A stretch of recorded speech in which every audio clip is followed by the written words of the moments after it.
Assalamu alaikum. Wa alaikum salam. So being a Muslim, as you can already imagine, my main problem is with the Christian doctrine of Godhood of Jesus. So there's a couple of questions that are related. First of all, I find this concept logically fallacious. Like there are many aspects to its logical fallacy, as in maybe one of them could be that how can God be finite and then infinite at the same time? Like this is like it's like saying that there could exist a square circle. It's a logical fallacy, right? So when we say that Jesus was God or Son of God, we are actually saying that God existed in finitude during the life of Jesus, and He also is infinite at the same time. This is logically fallacious.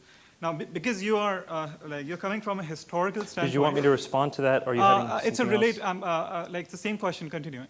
So, because you're coming at it from a historical standpoint, another thing that adds, like the historical evidence that adds, like that supports this argument, is that the concept of Trinity, the word Trinity itself, it doesn't appear as a theological term till near the end of the 2nd century after Jesus. So it was first used as trias by Theophilus, the bishop of Antioch, in AD 180. So we can, and like adding up to that, when you refer to Mark chapter 14, verse 62, which is what you say is the proof that Jesus claimed to be God, are you really applying the same criteria of objectivity that you were applying previously to the Quran when interpreting this as meaning that Jesus is claiming himself to be God? Because if you like look at it completely objectively, looking at the entire text, like there is nothing in the entire text that's saying that Jesus is claiming to be God.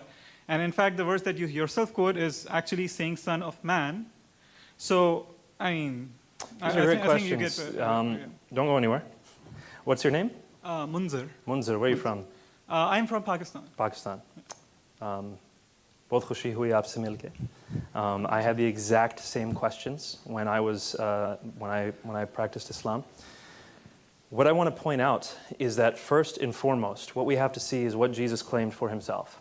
Now, the secondary stuff that follows, the theological unfolding or unpacking of what he said, we can spend years and years debating what it means. But what did he say about himself? That's the first thing we want to look at. So again, that's a historical perspective. Theologians argue all day long, back and forth, back and forth. You know, theologians argue all the time, and I just sit back and watch and smile because you can't really prove it one way or another. But when it comes to historical events, we can show with relative degrees of certainty, if the evidence is good, if the records are good, what the most likely conclusion is. So first, and let me give you an answer before, if you feel like interjecting, we can talk afterwards. First, I want to point out you are absolutely right. The term Trinity is not used till the end of the 2nd century. What is the doctrine of God called in the Quran? In Islam, what is the doctrine of God called? Tawheed. Tawheed. Is that in the Quran? No, the word Tawheed. The word Tawheed is a derived word from Ahad. Alhamdulillah, good. So you understand, the word Tawheed is not itself in the Quran. In the same way, the word Trinity is not itself in the Bible. This doesn't pose a problem. The Shahada is not found in the Quran. You have the components of the Shahada in the Quran, but you do not, hold on, you do not have La ilaha illallah Muhammad Rasulullah in that way found in the Quran. The the components are found in the Quran. With the Trinity, the components are found in the Bible.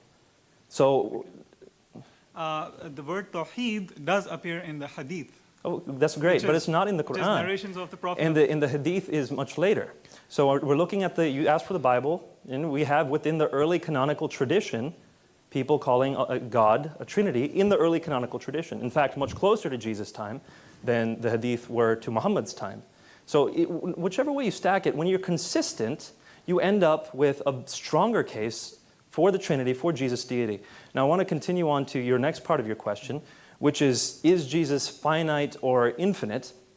The argument is that Jesus is, you know, actually I'm going to pose it in a slightly different way. Can Allah come onto this world if He wants? Can He be in this world if He wants? I wouldn't think so. You wouldn't think so. So Allah's omnipotence is limited. He can't come onto this world. It's like basically Allah Ta'ala cannot do logically fallacious thing. Like he cannot create a square circle, right?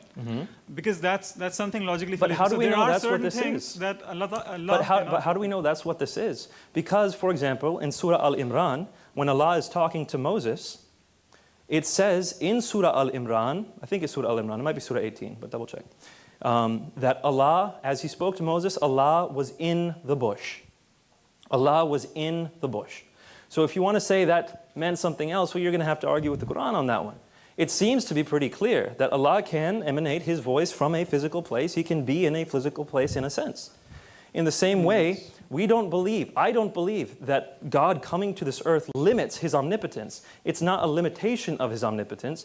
Jesus has taken on flesh. God the Father is still everywhere. God, Jesus, the Son, is here on this earth. It's a limitation in that sense, but it's not a limitation of His nature. He is both the divine and human nature. That's the argument. Now, I want to talk about briefly, and then we're going to have to go to the next question, but let's talk afterwards for sure. You asked about the Son of Man. You said He's not calling Himself the Son of God, He's calling Himself the Son of Man. I'm emphasizing to you, my friend, when this hit me, again, while I was practicing Islam, when this hit me, it hit me like a bolt of lightning. The claim Son of God, according to Jews at that time, was not anything divine. Adam was called the Son of God. Solomon was called the Son of God. In the Psalms it says, you are gods.